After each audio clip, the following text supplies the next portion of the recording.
education was told that a sister is God's way of proving that he doesn't want us to walk alone through life. Someone who is both ourselves and yet very much not ourselves. A special kind of double, born friends. And to those prophetic words, I would like to further add, we are chosen companions. I can vividly recall the early morning sunlight illuminating our kitchen in 1979. I just hope I make it through this. Mary Beth propped up in her high chair, and Mommy sitting beside her feeding her barley cereal. I wanted so badly.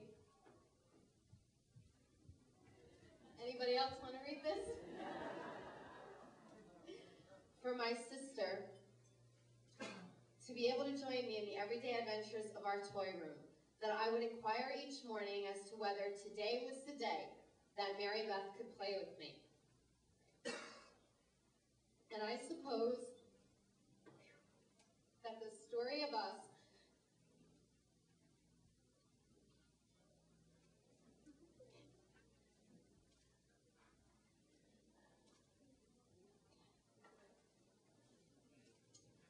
began on the first morning that Mommy responded, yes, today she can play with you.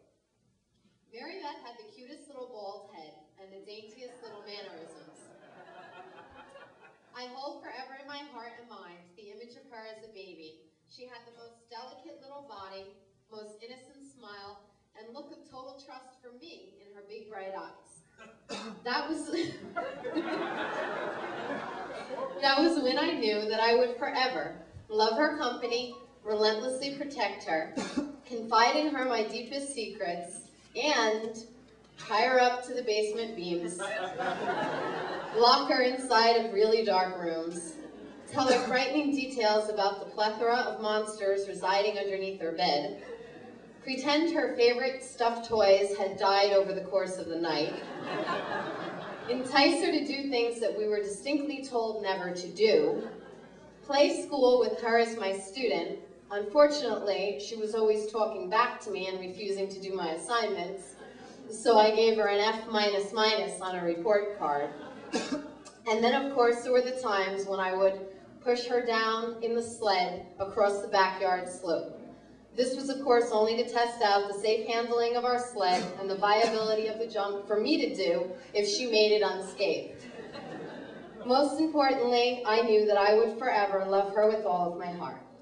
Ironically enough, day after day and year after year, we continued to stand side by side exploring the world, Mary and I. Even though her famous words, spoken with questioning eyes, were always, "Colleen, are we really allowed to do this, or is this something we're going to get in trouble for?" And somehow, no matter how many times she asked the question, she never let go of my hand as we would embark upon our next adventure, many of them transpiring on our pretend boat blanket, lying atop the linoleum floor in the kitchen, where we would pretend to sail off into the great blue sea. Well, today, you do sail off onto the greatest adventure of all, the beginning of the next stage in your life. Ahead of you today lies times of great laughter, love, accomplishment, and marvel. Today, you and James become a family and enjoy all of the wonderful changes that accompany your new roles.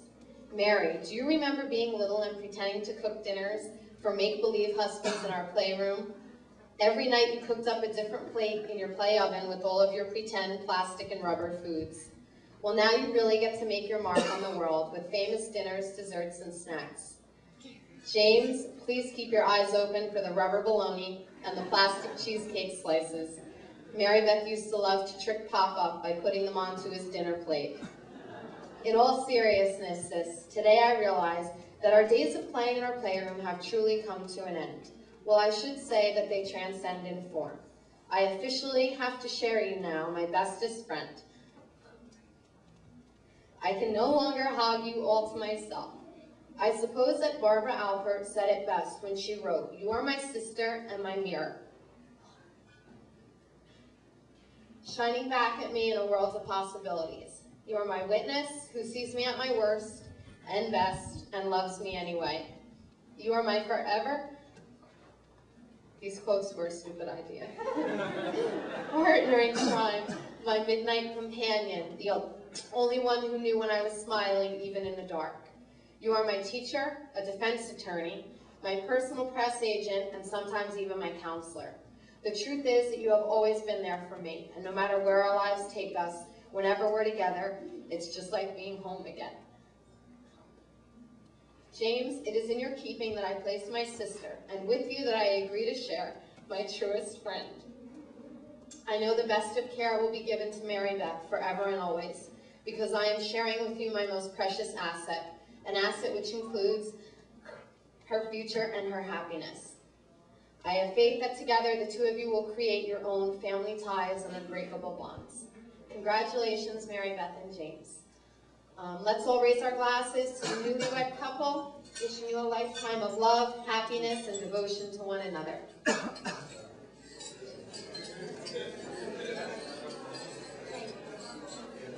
Once you put your glass down, please give Colleen a huge round of applause for her.